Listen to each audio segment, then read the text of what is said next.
और अब किस लिंग को नैवेद्य अर्पण करने से क्या फल मिलता है, पूरी लिंगावली है ना। कल जो हमने कथा में थोड़ा सा जिक्र किया था कि ये इतने इतने लिंग हैं जो भगवान विष्णु जी ने सभी देवताओं को अलग अलग अलग शिवलिंग अर्पण किए हैं। विष्णु भगवान ने ये पूरी महिमा गाई थी। एक किस शिवलिंग को नैवेद्य अर्पण करने से क्या फल मिलता है, उसकी भी एक बहुत सुंदर परंपरा। और प्रश्न भी अभी ये उठ रहा है कि भगवान शिव जी को नैवेद्य में क्या अर्पण करें। पहले तो कहा घर में जो आप बनाते हैं भोजन वो अर्पण करें, दाल रोटी। मेरे प्रभास चित्र में एक महादेव है, रोटलेश्वर महादेव, उसको बाजरे के रोटला और उड़द की दाल अर्पण होती है और सभी लोग वहां बाजरे के रोटे वहां बनाते हैं। डालजे रोटलेश्वर महादेव का बैनर आ गया और वहां रोटलेश्वर महादेव, और स्वयं भगवान महादेव को रोटला अर्पण करे, दाल अर्पण करे और वहां ही बैठकर रोटला खाकर रोटला बनाएंगे। और ये हमारे रोटलेश्वर महादेव है जो प्रभास तीर्थ में है। इसको जरूर रोटला अर्पण करते नैवेद्य में, इसकी बस ये महिमा है रोटले की, अर्पण करें रोटलेश्वर महादेव। कितना सुंदर शिवलिंग है। शिवलिंग को पीताम्बर पहनाया गया है, लेकिन शिवलिंग जितना दिगंबर दिव्य लगता है ना, इतना कपड़े में दिव्य नहीं लगता। मेरा महादेव जी दिगंबर अवस्था में बहुत दिव्य लगता है। शिवलिंग को सुंदर ये वस्त्र पहनाया है, दिव्य लगता है, सुंदर लगता है। ये रोटलेश्वर महादेव है। आगे धतूरा के पुष्प पड़े हैं, बेलवा पत्र पड़े हैं, गलगोटे के हार पहने हैं महादेव जी ने, सुंदर धूप है, पीछे बाल्दी पड़ी है, महादेव जी विराज रहे हैं। दिगंबर हो तो ऐसा हो, वरदाता हो तो ऐसा। डमरू पाणी शूल पाणी हे नटराज नमो नमः। ये मेरा महादेव, ये शंकर शीश गंगा भस्मंग, महादेव का रूप और स्वरूप जो करतिहार नमो नमः।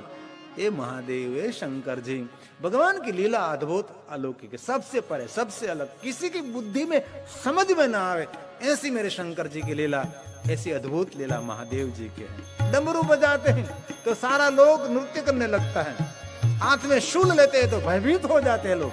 ये क्यों लिया उसने शूलपाणी, क्यों लिया त्रिशूल उसने।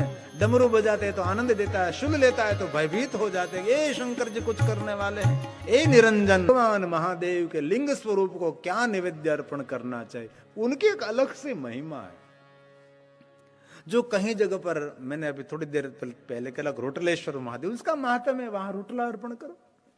कहीं कहीं भगवान महादेव का शिवालय, वहां सुखड़ी अर्पण करते हैं महादेव को, जिनको रुद्र भी कहते हैं ना। रुद्री पाठ भी होता है, रुद्राभिषेक भी होता है, लघु रुद्र भी होता है, लेकिन एक सुखड़ी आती है, इसमें पानी नहीं होता, गेहूं के आटे में से बनते, सिर्फ गाय के घी में से बनते हैं। ये सुखड़ी, जिनको गोड़ पापड़ भी कहते हैं, ये सुखड़ी, उनको रुद्री भी कहते हैं। भगवान को रुद्री अर्पण करें, गाय के घी में से इतनी सुंदर बनती है, महादेव को विशेष प्रकार से अर्पण की जाती है। और कहीं कहीं स्थानों पर भगवान महादेव को चूरमे का लाडू अर्पण करते हैं, खसखस के बी के साथ। हम तो वैसे तो शिव जी को लाडू अर्पण करें तो खसखस नहीं लगा सकते, लेकिन लगाओ तो कोई बात नहीं, कोई दोष नहीं होता, एक नियम है। और चूरमे के लाडू को खसखसा बी तो लगाना चाहिए, क्योंकि चूरमे के लाडू का मेकअप खसखस के बीच है। खसखस के बिना तो चूरमे के लाडू की दिव्यता नहीं आती। तो चूरमे का लाडू भगवान महादेव को अर्पण करें, जो ओरिजिनल चूरमे से बनता है, और गुड़ का इसमें सुंदर मेवा डालकर गाय के घी में से बना हुआ सुंदर चूरमाना लाडू भगवान शिव शंकर जी को अर्पण करें। कितने लाडू अर्पण करना चाहिए? 5 लाडू जरूर महादेव को अर्पण करें, शंकर जी को चूरमाना लाडू। और कहे कहे स्थानों पर भगवान महादेव को खीर अर्पण होती है, शंकर जी को खीर का नैवेद्य लगता है। अलग अलग बहुत सारा महात्म्य ही रहता है, अलग अलग प्रसाद की भी महिमा रहती है। और भगवान महादेव को सब प्रकार का प्रसाद अर्पण कर सकते हैं, अभक्ष का भी प्रसाद में नहीं लेना चाहिए। शुद्ध नैवेद्य जो है, हमारे शास्त्र सम्मत जो भोज है, भोजन है, वही महादेव को अर्पण कर सकते हैं। आपके घर में जो नैवेद्य बनता है, आपके घर में जो भोजन बनता है, वो शंकर जी को जरूर आदर के साथ अर्पण कर सकते हैं। तो इसमें लिंगावली भी थोड़ा ये शिव नैवेद्य में कि किस शिवलिंग को नैवेद्य अर्पण किया गया, इस नैवेद्य की क्या महिमा है, वो भी एक महात्म्य है। सुनो जरा। शालिग्रामोदक भवे लिंगे रसलिंगे तथा द्विजाः पाषाणे राजते सवर्णे सूर सिद्धि प्रतिष्ठते। सूर એટલે देवता, सिद्ध એટલે महात्मा।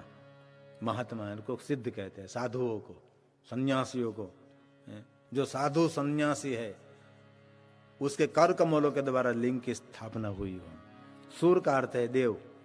बहुत सारे शिवलिंग ऐसे हैं देवताओं ने शिवलिंग स्थापित किया है। कहीं मानव के स्थापित है, कभी ऋषि मुनियों, कभी असुरों ने भी लिंगों की स्थापना की है ना, कहीं अवतारों ने लिंग की स्थापना की है। लेकिन यहाँ का सूर सिद्ध महात्माओं ने, देवताओं ने जिस लिंग को स्थापित किया, प्रतिष्ठित किया, प्राण शब्द नहीं दिया, प्रतिष्ठित स्थापित किया है। पाषाणे पत्थर में से बना हुआ, राजते सुवर्ण सोने में से बना हुआ। इस शिवलिंग को अर्पण किया गया नैवेद्य, इस नैवेद्य की बहुत महिमा है, अधिक महिमा है। कभी अर्पण करे इस नैवेद्य को शिवलिंग को अर्पण करते ही प्रसाद जरूर खाना चाहिए। और आगे का कश्मीर स्फटिक है। कश्मीर में बहुत सारे स्फटिक शिवलिंग बनते थे पहले, अब तो खबर नहीं कश्मीर में क्या हुआ है मिले, क्योंकि कश्मीर तो पंडितों का था ने, विद्वत्ता वहां रहती थी। कश्मीर में पूरी विद्वत्ता, पूरा पंडितों से भरा हुआ है हमारा कश्मीर। कश्मीर और किसी का नहीं, पंडितों का कश्मीर। वहां से स्फटिक लिंग लाते थे, वहां स्फटिक लिंग की बहुत महिमा रहती थी। अब तो मुझे मालूम नहीं, लेकिन कश्मीर के स्फटिक लिंग की यहाँ महिमा दिखाई गई है। रत्नों के शिवलिंग, ज्योतिर्लिंग, उपलिंग, उनकी बहुत सारी महिमा है। ये शिव महापुराण का श्लोक है, व्यास जी का प्रसाद है। कश्मीर स्फटिक रत्न, ये स्फटिक लिंग है जो आप देख रहे हैं टीवी में, उसको कहते हैं स्फटिक। स्फटिक शिवलिंग को जो पीठ है ना, चांदी नहीं होनी चाहिए, चांदी की होनी चाहिए अथवा सोने की होनी चाहिए। पाषाण की रखे तो कोई दोष नहीं, लेकिन ये चांदी की पीठ में ये स्फटिक लिंग की शोभा और बढ़ती है ना। इसमें स्वर्ण की जो पीठ हो, सोने की पीठ हो, तो उसकी तो और महिमा बढ़ेगी ना। इसलिए स्फटिक शिवलिंग की पूजा लक्ष्मी देवी भी करती है ना, जो विष्णु पत्नी लक्ष्मी। मैंने इस आगे की कथा में मैंने कहा था कि भगवान विष्णु जी ने लक्ष्मी जी को स्फटिक शिवलिंग दिया, और स्फटिक शिवलिंग, कल भी मैंने कहा था कि विष्णु भगवान ने लक्ष्मी को स्फटिक लिंग दिया। तो लक्ष्मी जी स्फटिक शिवलिंग का आराधन करती है। और महादेव ने दर्शन भी दिया लक्ष्मी को, और महाशब्द का विरुद्ध दिया, और शिव भक्ति का अविचल वरदान दिया कि आपके हृदय में निरंतर मेरी भक्ति स्थिर हो। और जो कृष्ण जी ने भी भगवान महादेव के पास से मांगा था ना, भगवान कृष्ण ने जब शिव की साधना की, उपमन्यु ने कहा कि आप बद्रीनारायण जाकर शिव आराधन करो और महादेव को प्रसन्न करो। जब शिव जी प्रसन्न हुए तो भगवान द्वारकाधीश भगवान कृष्ण ने क्या मांगा था? मेरे हृदय में आपकी भक्ति स्थिर रहे, कभी कम हो कभी ज्यादा हो। हमारा में क्या होता है, श्रावण महीना में भक्ति समरा काटी जाए, श्रावण महीना हो जाए तो दाढ़ी उतरी जाए, ऐसी भक्ति नहीं, रोज निरंतर शिव भक्ति। और महादेव के भक्तों के लिए तो रोज श्रावण होना चाहिए, और कथा श्रोताओं के रोज श्रवण होना चाहिए। कोई भी दिन खाली नहीं होना चाहिए जिस दिन हमने श्रवण नहीं किया। जिस दिन कथा श्रवण करते हैं इसी श्रावण, जब कथा सुनते तभी श्रावण, क्योंकि पवित्र श्रावण मास में श्रवण की महिमा है ना। भद्रम कर्णे विष्णुयाम देवा सेव्य सदा देव, निरंतर भगवान महादेव का सेवन करें। सदा सेव्या विशेषतः इत शिव प्राण से कथा परम पावनी, निरंतर सुनते रहो, निरंतर सुनते रहो। ये आराधन है, पुकार है, भगवान शिव की वंदना है, पूजा है, अर्चन है। ये शब्द पुष्प भगवान महादेव को अर्पण कर रहे हैं। ये पुष्प तो धीरे धीरे धीरे धीरे ये पुष्प की आयु तो पूर्ण हो जाएगी ना, लेकिन शब्द पुष्प है ना, ब्रह्मांड में गूंजता रहता है निरंतर, ये ब्रह्मांड में गूंजता रहता है। ये शब्द जाता जाता जाता किसके पास आएगा तो उसके मन में विचार, जो कोई भी विचार एक बार ही आता है, तब जो आपने लिख लिया तो आप मैदान मार गए। बाकी आपके पास से आपको स्पर्श करके निकल गया तो गया। ये निरंतर भ्रमण होता है। कहीं कहीं का टावर होता है ना, बहुत पकड़ता है एंटेना, और जो साथ में रहते ना उनके विचार भी थॉट करते हैं। हमारे गुजराती में कहावत है, तने कही गयो इज मन कही गयो। आपके मन में जो विचार उठ रहा है वही सामने वाले के मन में विचार उठने वाला है। इसलिए शुभ चिंतन, शुभ विचार जरूर, क्या कि विचारों का ये एक तरंग होती है, तरंग होती है। ये पूरा विज्ञान है। इसीलिए तो यहां से मैं बोलता हूं तो आप वहां तक मेरी आवाज पहुंच सकते, क्यों? उसका तरंग है। यंत्र से तरंग वहां पहुंचाई जाती है। ये तरंग हम देख नहीं सकते, हजारों तरंग, निरंतर लहर।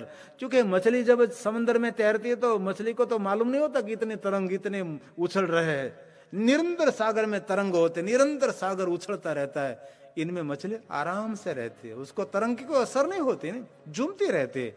वैसे ही हवा में निरंतर तरंग रहते, निरंतर ध्वनि रहती है। ये ध्वनि आपको कभी कभी स्पर्श करती है।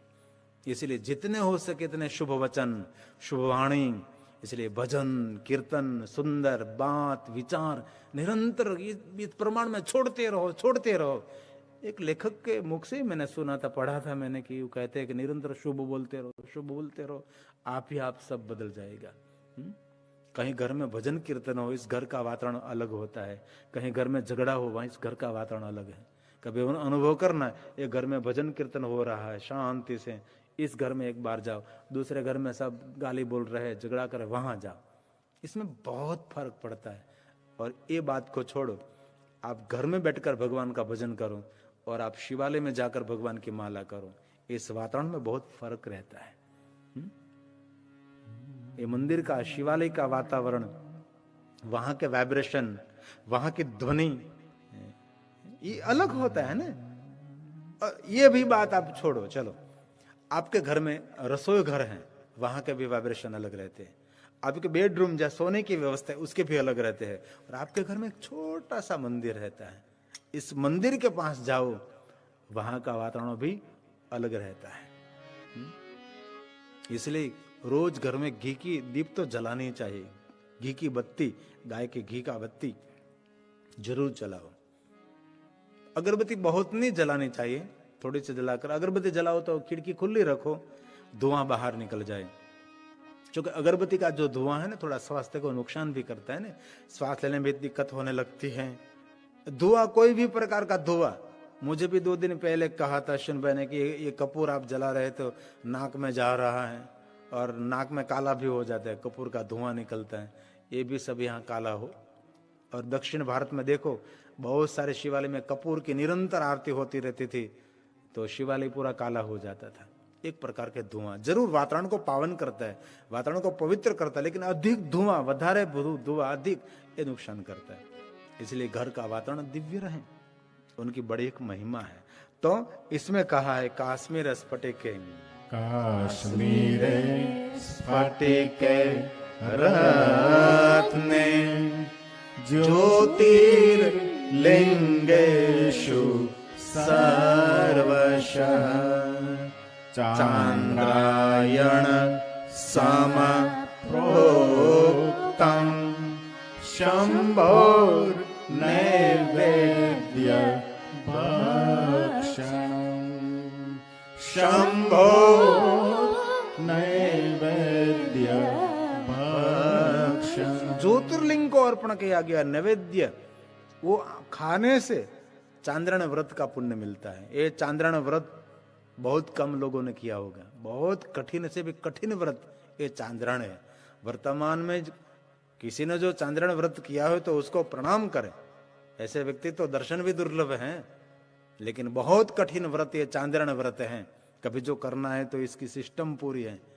पहले तो गाय माता को जौ खिलाना चाहिए, गाय माता जौ खाएगी और इसके गोबर में से पूरा पूरा साबुत जौ निकलेगा, पूरा आखा आखा पूरा पूरा। एक गोबर में से, छाण में से जौ को चिन्ह लेना है और बहुत शुद्ध जल से उसके इस जौ को धो डालो, बाद में सूर्य के प्रकाश में सुख डालो, इनमें से आटा बनाओ, इनमें से रोटी बनाओ और ये रोटी भगवान महादेव को अर्पण करो। तो ये पूर्णिमा के दिन जो व्रत का प्रारंभ करते हैं तो ये 15 बटका 15 ग्रास भोजन कर सकते हैं और धीरे धीरे नीचे चलना है। 15 से 14, 13, 12, 11 करता करता प्रतिपदा के दिन एक टुकड़ा, पूरे दिन का एक भोजन का, रोटी का एक ही टुकड़ा बाकी की रोटी बची है गाय माता को देना चाहिए, गाय को रोटी खिलाना चाहिए जो बची हो रोटी। और कई लोग होते रोज गाय माता को रोटी खिलाते हैं। पहले गाय माता की रोटी एक बार एक तरफ रख देते, बहुत मैंने देखे लोगों को, ऐठा झूठा गाय माता को नहीं खिलाते। पहली रोटी गाय माता की होती है, अंतिम रोटी कुत्ते महाराज की होती है। आंगन में रहता है चौकीदार, कभी वहां से दूर नहीं भागता, आप बुलाते तो पूछड़ी पटपट के आपको सलाम करते हैं। सलाम ऐसे पूछते सलाम करते हैं ना, जैसे आप आदमी हम सलाम करते थे, पूछते ऐसा करते। दत्तात्रेय भगवान के साथ कुत्ते रहते थे, और हमारे काल भैरव के आसपास ही बहुत कुत्ते रहते हैं। और नेपाल में कुत्ते को मारना गुनाह बनता है, वहां के काल भैरव की बहुत साधना नेपाल देश में होती है। तो चांद्रण व्रत 15 दिन, पूर्णिमा के दिन शुरू करो तो धीरे धीरे नीचे उतरना है, और प्रतिपदा के दिन, एकम के दिन शुरू करो तो धीरे धीरे 1 2 3 4 5 करते करते 15 से नीचे उतरना है। वैसे 1 मास तक ये लगातार करते रहो। ये 6 मास तक करना पड़ता है लगातार, 6 महीने तक ऐसा करते रहो। लेकिन इसमें कोई फराळ, कोई दूध नहीं पी सकते, सिर्फ पानी पी सकते हैं। 24 घंटे में 1 टुकड़ा भोजन बस। ऐसे महापुरुष लोग व्रत करते हैं। बहुत मैंने देखे सन्यासी को ऐसा चांद्रण व्रत जिन्हें किया। ये व्रत की बहुत महिमा है। तो चांद्रण व्रत हम नहीं कर सकते, तो इसका पुण्य जो आपको लेना है तो ज्योतिर्लिंगों में अर्पण किया गया नैवेद्य, इस नैवेद्य को मुख में रखने से चांद्रण व्रत का फल मिलता है। कभी सोमनाथ, कभी वैद्यनाथ, कभी रामनाथ, कभी घोषमेश्वर, कभी महाकालेश्वर, कभी ओमकारेश्वर, कभी त्र्यंबकेश्वर, कभी केदारेश्वर जाओ। ये ज्योतिर्लिंग के नैवेद्य की बहुत महिमा है। उनको ये नैवेद्य अर्पण भी करना चाहिए, इस नैवेद्य को ग्रहण भी करना चाहिए, सबको देना भी चाहिए। अब सुंदर बात आ रही है, ध्यान देना। अग्राह्यं शिव नैवेद्यं पत्रम पुष्प फलम जलम। बहुत बड़ी बात कह दी। सुत ने कहा, सुत पुराण जी ने कहा कि पहले आपने कहा था ना अग्राह्यम शिव नैवेद्य, तो ये सूत अब दोहरा रहे, अग्राह्यम शिव नैवेद्य। ग्राह्यम नहीं, अग्राह्यम। पहले श्लोक में कहा था ना अग्राह्यम शिव नैवेद्यम, मिति श्रुति वचः। तब क्या कह रहे हैं? अग्राह्यम नहीं खाना चाहिए। पहले कह दिया खाओ खाओ खाओ खाओ, कह रहे अग्राह्यम नहीं खाना चाहिए। क्या नहीं खाना चाहिए? पत्रम पुष्पम फलम जलम, वो नहीं खाना चाहिए। किस वस्तु नहीं खानी चाहिए? लिंग और पिष्ट को जो स्पर्श हो गई है वो नहीं खानी चाहिए। जो नैवेद्य, जो प्रसाद, जो फल, पुष्प, जल, ये लिंग को एक बार स्पर्श हो गया वो कभी नहीं खाना चाहिए, कभी नहीं। लेकिन उसको खाना है तो क्या करेंगे? लिंग को स्पर्श हो गया, पीठ को स्पर्श हो गया, नैवेद्य, प्रसाद, फल फूल, पत्र, जल, तो उसको खाना चाहते तो कैसे खाना चाहे? तो उसका उल्लेख कर दिया। शालिग्राम शिला संगात सर्व याति पवित्रतां, सर्व याति पवित्रतां। भगवान शालिग्राम को स्पर्श कराने के बाद वो आप खा सकते हैं और प्रेम से आप मुख में रख सकते हैं। इसलिए लिंग और पीठ से दूर द्रव्य रखे, ऐसा भगवान ने कहा। क्या कहा?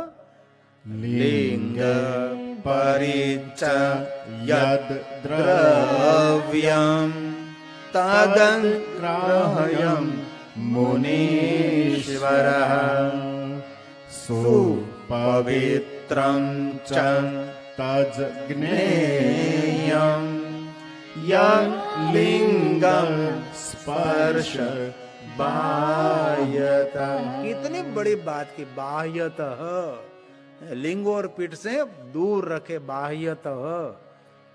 वो अग्राह्यम, लेकिन लिंग और पीठ से जो दूर है, सुपवित्रताम, ये पवित्र है। लिंग और पीठ से दूर जो नैवेद्य फल फूल है वो खाना चाहिए। लिंग और पीठ को स्पर्श होने के बाद नहीं खाना चाहिए। इसलिए कहा बाह्यतः, लिंग और पीठ से दूर सब कुछ रखे। जो आपको खाना है, जल हो, पत्र, पुष्प, उसको लिंग से पीठ से दूर रखे। जो खाने के लिए जो नैवेद्य के रूप में है, उसको दूर रखना चाहिए।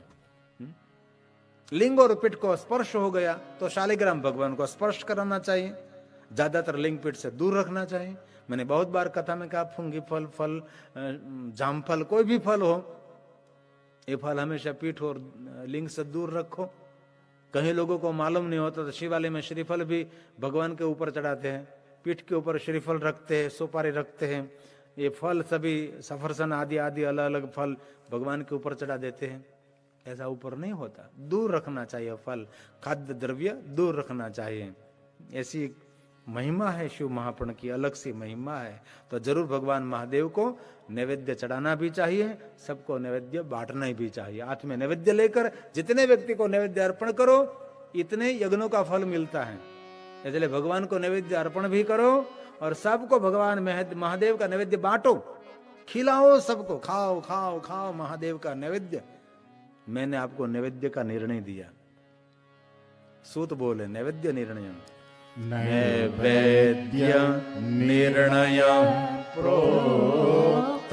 जो शिव महापुराण में तो बहुत लंबा विस्तार है, बहुत सारे श्लोक है, सभी श्लोक मैंने नहीं गाए। इसमें से कोई कोई कोई कोई मैंने जो सर्व सिद्धांत निष्पन्नम, जो मेरी बात को सपोर्ट करता है, इसी श्लोक को मैंने ले लिया और मैंने आपके समक्ष नैवेद्य की महिमा कहने का प्रयास किया है। इत्थम इत्यम इत्यम मुनि हे श्रेष्ठ महात्माओं, हे श्रेष्ठ महात्माओं, मैंने आपको नैवेद्य निर्णय कहा, नैवेद्य निर्णय कहा मैंने। इसलिए भगवान महादेव को नैवेद्य अर्पण करना चाहिए। नैवेद्यम पूर्वतो अन्यस्त, जो ब्रह्मा जी ने कहा है, चक्षुषः गृह्यते मया, इनके आगे का जो श्लोक है ये ब्रह्मा जी बोले, बहुत सुंदर बात कही।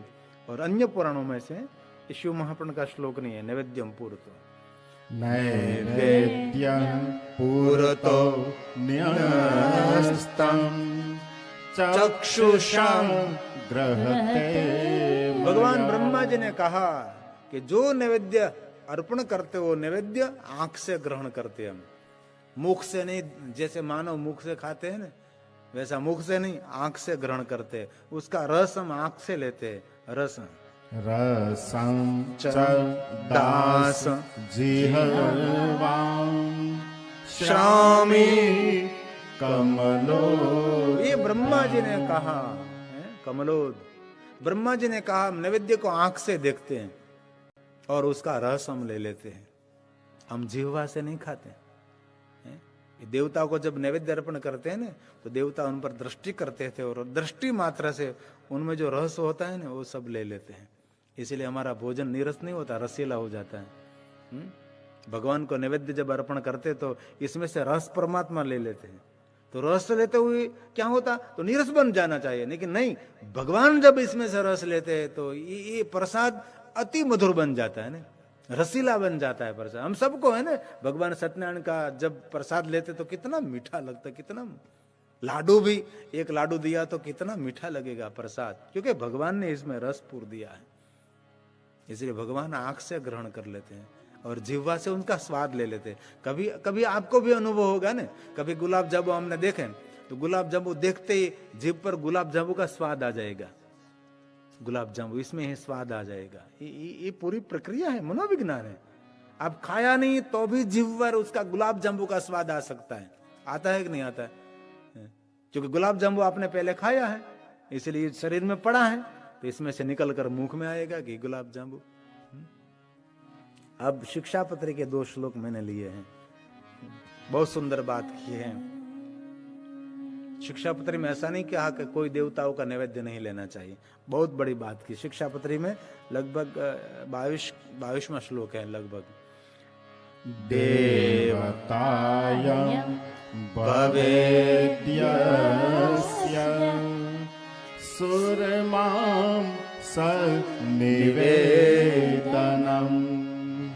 यत् पुरो अजाहिंसा च न भक्षं तन्निवेदितम्। जो इसमें ऐसा कहा है, जिस देवी देवताओं को अजा मतलब बकरा ऐसे मांसाहार का नैवेद्य लगता हो, इस देवी देवताओं का प्रसाद नहीं लेना चाहिए। ये भगवान स्वामीनारायण में शिक्षापत्री जो भगवान सहजानंद स्वामी ने ये कहा ना, भगवान स्वामीनारायण ने, भगवान ने कहा कि ये नैवेद्य नहीं लेना। बाकी हर देवी देवताओं का प्रसाद आप ले सकते, लेकिन जिस देवी देवताओं को मांस का प्रसाद अर्पण होता, इस देव का नहीं लेना चाहिए। बाकी सब ग्राह्य है। कई लोग होते हैं ना सनातन में कलंकित करने वाले लोग, अजा का अर्थ होता है बकरी, ऐसे प्रसाद अर्पण भगवान को अर्पण करते हैं, उसको प्रसाद भी नाम देना नहीं चाहिए। अभक्ष अभक्ष ही रहता है, मांसाहार मांसाहार रहता है। ये राक्षसों का काम है, ये सब खाना पीना, ये देवों का काम नहीं है। और वर्तमान युग में जो शुद्ध शाकाहारी है ना, वो देव तुल्य है। जिनने अपना जठराग्नि कभी गंदा नहीं किया, वो देव है। शुद्ध शाकाहारी व्यक्ति को प्रणाम करना चाहिए। शुद्ध शाकाहारी, कहीं विदेश में लोग होते हैं वेगन कहते हैं ना उसको, दूध भी नहीं पीते वो लोग, घी भी नहीं खाते, दही भी नहीं, कभी फल खाते हैं। ऐसे बहुत सारे लोग। हमारे तुषार भाई पटेल कनाडा में हमारा जो काम संभाल रहे हैं, वो कनाडा में तुषार पटेल की एक बेटी है, वो कभी दूध भी नहीं खाती, कभी दही भी नहीं, कभी घी में से बनी हुई कोई मिठाई भी नहीं, पेड़ा तो कभी उसने चखाए नहीं, क्योंकि वो वेगन है, शुद्ध शाकाहारी है। विदेश में उनको शुद्ध शाकाहारी कहते हैं। दूध पीते हैं उनको शुद्ध शाकाहारी मानते हैं नहीं है विदेशों में। विदेश में जो शुद्ध शाकाहारी, इंग्लैंड में बहुत हमने लोगों को देखा, अमेरिका में हमने देखा, ये कनाडा में, विदेशों में बहुत लोग ऐसे है शुद्ध शाकाहारी। लोग दूध भी नहीं खाते, दूध में से बनी हुई कोई वस्तु भी नहीं खाते, ये शुद्ध शाकाहारी है। लेकिन हमारे भारतीय सनातन में दूध की महिमा है, तो दूध आप खा सकते हैं, शुद्ध शाकाहारी है। लेकिन शुद्ध शाकाहारी रहो, इनमें हमारी भी भलाई, इसमें पर्यावरण की भी भलाई है। और भगवान स्वामीनारायण ने 23वें श्लोक में कहा, मेरा कोई भी आश्रित भक्त हो और कहीं मार्ग में जा रहा हो, देवी का मंदिर, देव का, मैं आदर के थकी मस्तक झुकाकर उनको प्रणाम करे। दृष्टवा शिवालया मार्ग में जा रहा है मेरा हरि भगत और शिवालय आवे तो उसको आदर थकी मस्तक झुकाकर उनको प्रणाम करे। अथवा कोई देवालय आवे, देवांगाराणि वर्तमने प्रणम्य तानि तदेव दर्शनम कार्य मादरा। आदर थकी उनका दर्शन करे। कोई हरि भगत जा रहा है और रास्ते में कोई देव मंदिर शिवालय आवे तो आदर थकी उनको प्रणाम करे, ऐसा भाव प्रकट किया है। तो नैवेद्य की बहुत बड़ी महिमा है, अति महिमा है। आइए डॉक्टर